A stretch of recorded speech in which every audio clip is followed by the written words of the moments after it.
Hey guys, James from SIKKY Manufacturing. On this episode of our Project FRS LS Swap build series, we're going to show you how we took that scan data and the information from the last episode and designed the actual motor mounts, oil pan, and trans cross members, and then show you the actual physical parts that came from that design, as well as use them to put the engine and transmission in this car. As you can see, we have a complete model of the FRS or BRZ chassis. Basically, the only way we could get everything we wanted in here and aligned, obviously, like I mentioned before, drive shaft angles are extremely crucial. What we ended up with was OEM-like fitment of the LS engine in this car. Alright, so in this model at the moment, we have the T56 transmission, and you can see what I was talking about with the transmission bracket. So we've got this part, and then on the inside we have another sheet metal piece that kind of sandwiches the reinforced thicker part of the sheet metal here. And not only does it mount two through holes here, but we've got two more at the top of the bracket. So this is really secure and locked in here. To get the transmission out in the future, you don't have to continually take these in and out. You just drop these 4 bolts out and this cross member will come out of here, and then the transmission can drop out. So, you know, obviously nobody wants to pull the transmission in and out, but at least we made it easier thinking on, you know, down the road. If you're at the track and you need to put a clutch in the car, you're not going to be cussing because your whole motor's got to come out and the transmission bracket's a pain. So trying to think of everything in this scenario. On this particular chassis, the transmission mount and bracket had to be designed to work with the sheet metal of the car, and we weren't able to utilize any factory transmission bracket locations like you do on some of the chassis. Like for the 240s and 350Zs, we bolt it right to where the factory transmission bracket was, but it relocates it. In this case, the transmission lengths and everything we're working with aren't anywhere near there, so we did a similar design that we did on our RX-7 kit, where we use a sheet metal piece that goes on the inside and you through bolt it through the sheet metal. This is a very strong design with a lot of thought put into all the torque and load that's going to go on this transmission, from, you know, a simple daily driver to a guy that's full-blown drag racing this car. We also have a urethane bushing in here, which you can see the green. It goes all the way through, and a through bolt. So again, very strong, very rigid. Should put up with a lot of abuse and never be a problem with, you know, a setup issue down the road. Alright, so here we have a view of the right side of the engine. You can see down the engine compartment here, we got plenty of clearance where it counts. There's plenty of room for headers and even turbo manifolds and turbos. So for these guys out there that want to do twin turbos or single turbo setups, there's going to be plenty of room on this car to squeeze in there exactly what you want. We went through several different iterations of the motor mounts and bushing combos to find something that worked really good. It was extremely strong, but also made the installation as easy as possible. So we tried to cover all the bases. Obviously, engine placement and perfection of getting that motor where we wanted it was one of the main concerns, and having the motor as low as possible and as far back as possible. So we ended up with a combination sheet metal and billet motor mount setup that basically gets us everything we want and desire with this design. So this is the actual bushing part of the motor mount. As you can see, we put 2 holes in it, so once it's positioned in the car over top of the slot in the subframe, you can install 1 bolt initially and then the second one when you tighten them down. It's also got a high performance urethane SIKKY green motor mount bushing, and this is a machine in our CNC machines from 6061 billet aluminum. Alright, as mentioned in the last episode, the introduction of this whole project, we wanted to not have to cut or modify any of the sheet metal on the front core support. You can see there's plenty of room in here. This pulley's not contacting anything, and you won't have to do any cutting of the rad core support to do an LS swap with our kit. There might be some crank pulley out there that's extremely large, but for the most part, the pulleys that are out there will fit with this kit.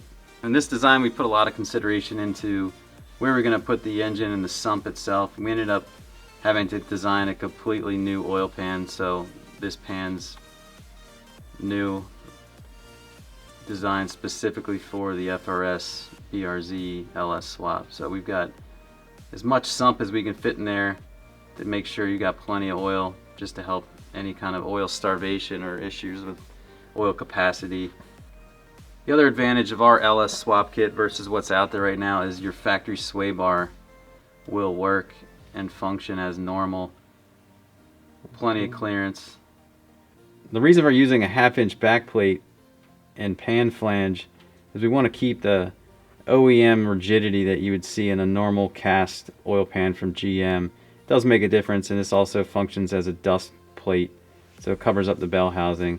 But we were able to get this pan to hold about 7.4 quarts, which is going to be great for an LS engine that somebody's running on the track, or you know, drifting with it, or even drag racing. So basically just helps ensure that you're not going to run out of oil on a long sweeper. The more oil you can get in there, the better.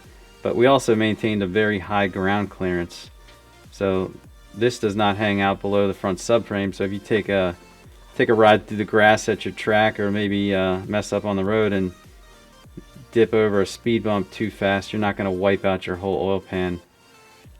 Another cool feature about this pan is it includes a 1/8-inch NPT port back here.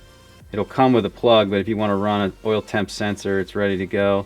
Obviously we got the drain bung right here, which will come with a magnetic drain plug. Then we also added these 1/2-inch NPT ports on either side of the wing for you turbo guys. So it's really easy to plumb in a drain. You can drop straight down from the turbo, single or dual. And then this is actually where the dipstick goes. So we provide a specific dipstick for this oil pan that makes sure you're running the right amount of oil. So like I said, the pan will hold about 7.4 quarts.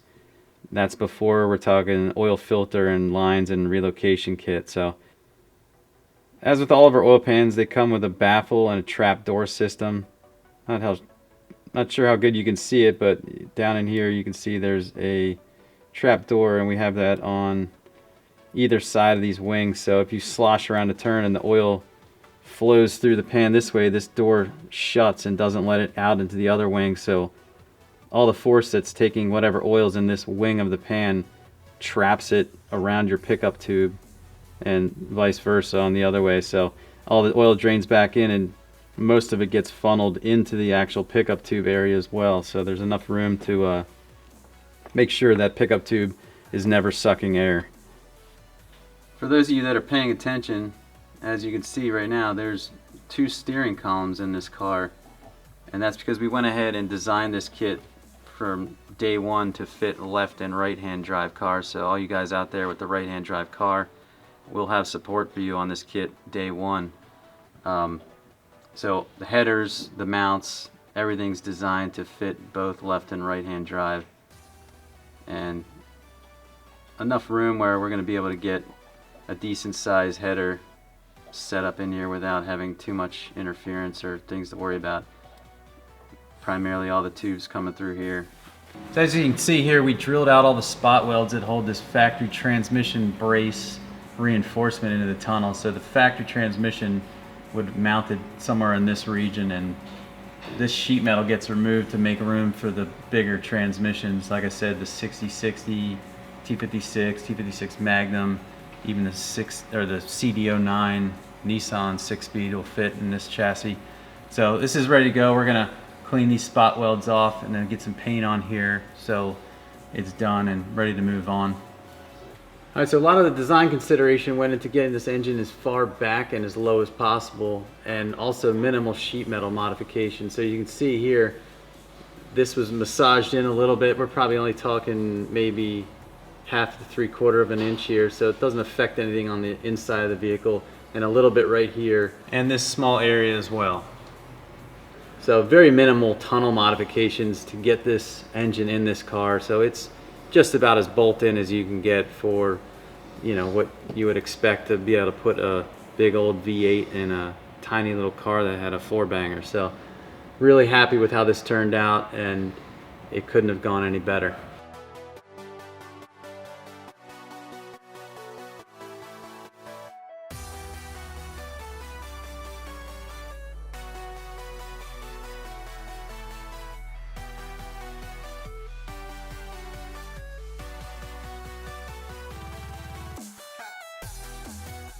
To make this kit as easy as possible for the average installer to put it in, we thought ahead and used the factory bolt that exists in these cars to locate this side bracket, and that basically allows this to function as a drill template. So it's really easy. Basically use this hole in the factory bolt and go right into this hole, and when you tighten this down and the way this bracket's designed, it sits right on the sheet metal and aligns everything, so there's no guesswork. So now you've got these two holes. We're going to drill out and then put the backing plate on the other side and put the hardware on and lock this side down and then move to the next.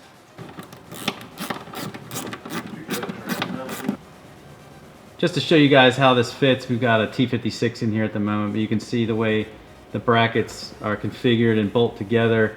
We don't have the holes drilled through the chassis yet. We're going to do that in a later step, but either way, you can see how this is set up.